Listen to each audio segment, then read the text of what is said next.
quelque part dans le désert de l'Arizona.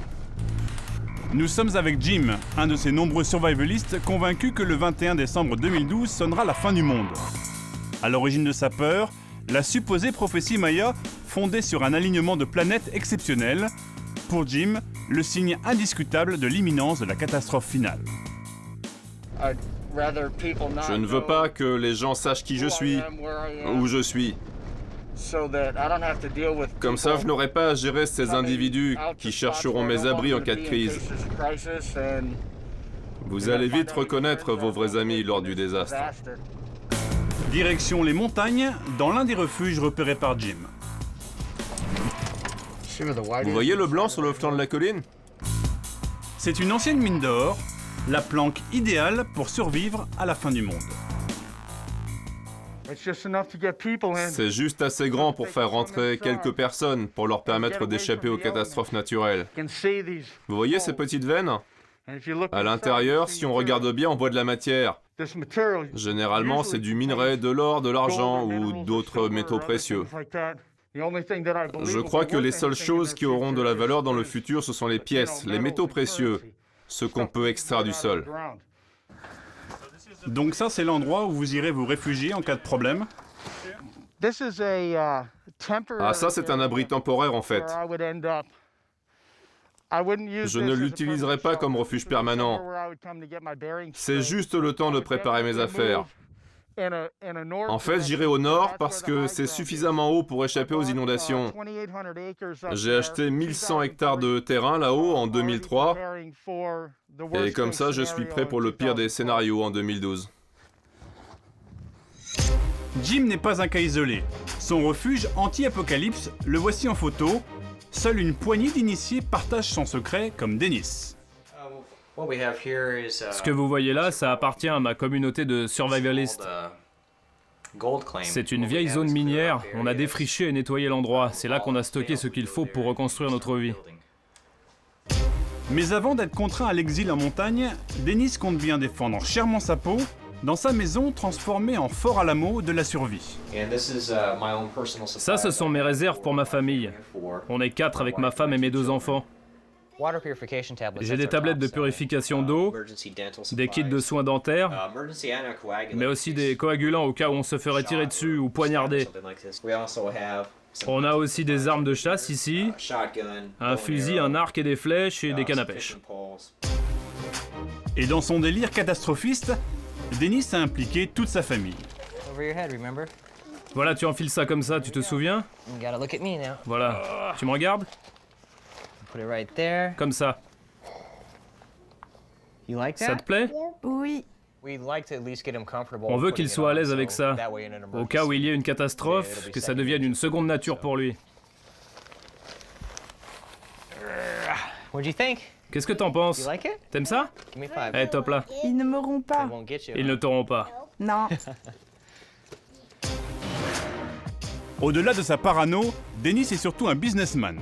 Il a fondé un site qui depuis 3 ans fournit la panoplie du parfait survivant à tous les allumés de l'apocalypse. J'ai vu ce qui s'est passé avec le bug de l'an 2000. Je me suis dit, la prochaine fois qu'un truc comme ça se produit, je serai le premier à en profiter. Je m'attends à ce que mon business continue à prendre de l'importance. Quand j'ai commencé il y a 3 ans, j'avais quelques centaines de visiteurs par jour. Puis j'en ai eu 1000 et aujourd'hui 46 000.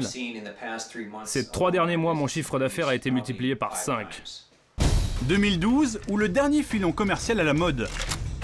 Sur Internet, la peur fait vendre, comme sur ce site où l'on peut commander son bunker garanti anti-tremblement de terre, tsunami ou inversion des pôles magnétiques. En librairie, livres et DVD cartonnent également, du plus catastrophiste au plus positif. 2012 se décline à toutes les sauces. Dans ce magasin New Age, au nord de Miami, en Floride, des méditations sont régulièrement organisées, comme un peu partout aux États-Unis. Pour Sarah et ses amis, le 21 décembre ne marquera pas la fin du monde. Au contraire, la prophétie Maya annonce le début d'une nouvelle ère positive.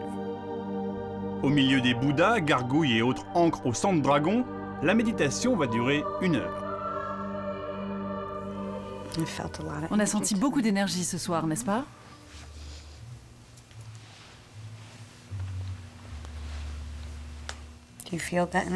Vous sentez cette énergie? Honnêtement, non. Vous sentez la chaleur? Oui, je la sens. La chaleur, c'est l'énergie. Pour moi, méditer sur 2012, c'est répandre notre énergie dans l'atmosphère, sur toute la Terre et dans le cœur des hommes. Nous croyons vraiment que lorsque cette période va arriver, nous serons tous capables de communiquer par télépathie. Les gens comprendront alors qu'en réalité, nous ne faisons qu'un. Ça sera en 2012 ? Oui. Enfin, autour. Fin du monde ou début d'une nouvelle ère, certains n'ont pas attendu qu'Hollywood s'empare du sujet pour en faire leur fonds de commerce. À New York, l'écrivain à succès Daniel Pinchbeck est considéré comme le gourou de la prophétie maya, mélangeant réflexion philosophique et catastrophisme écolo. On organise une soirée aujourd'hui, car demain c'est la sortie du film 2012. On fait ça pour faire une sorte de contre-propagande et expliquer aux gens ce que cette date, cette période annonce réellement. Bonsoir, ça va? Ça va. Ah, sympa la cravate 2012. Ouais, j'ai même la veste 2012, la veste de la Fédération Galactique. En fait, c'est que de la récup ta veste. Du recyclé, c'est bien. Est-ce que quelqu'un ici ressent déjà des changements dans sa perception du monde et des autres? Un public de convertis, bobos, écolos, intellos, ils sont tous venus écouter la star jouer à l'oracle. Alors que 2012 est censé nous apporter plein de choses positives, pourquoi pensez-vous qu'Hollywood se concentre sur la vision apocalyptique? Notre culture shoote en permanence les gens à la peur et à l'angoisse. Et nous devenons accros.